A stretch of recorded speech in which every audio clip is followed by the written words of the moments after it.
Many believe that Singapore is an inclusive society towards the elderly, but is it true?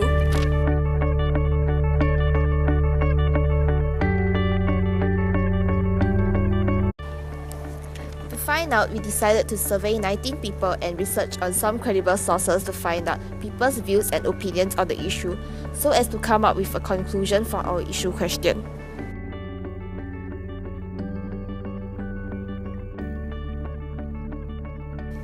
Here are our survey results.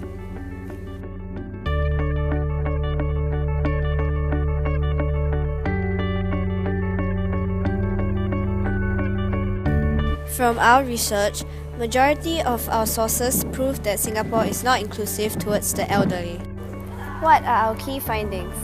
We found out that the main difficulties the elderly face are social needs, health needs, and financial needs. However, the more prominent needs are social and financial needs. Although the government had came up with policies to help the elderly to be more inclusive, the efforts are not sufficient.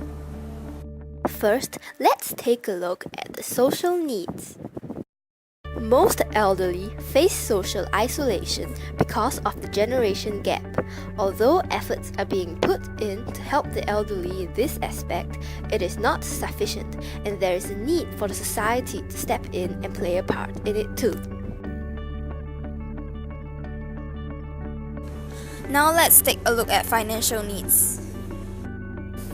Elderly face difficulties in achieving job opportunities due to stereotypes and prejudice that they cannot be productive and efficient. As a result, they lose out on opportunities to get higher paying jobs, even though they meet the job requirements. So how do we make the elderly feel more included in the society? Our first recommendation is that primary and secondary school students should volunteer to help the elderly every year. This way, they can forge a sense of understanding towards the elderly since young. Thus, the younger generation and slowly the society will become more inclusive towards the elderly. Next, we decided to tackle the financial needs of the elderly. We recommend to come up with a policy stating that all big companies that hit certain criteria, such as having a revenue of more than $10,000 and having a total of 20 or more workers, should have a ratio of 1 elderly to 20 workers. However, certain companies which include labor-intensive jobs that are unsuitable for the elderly should be exempted.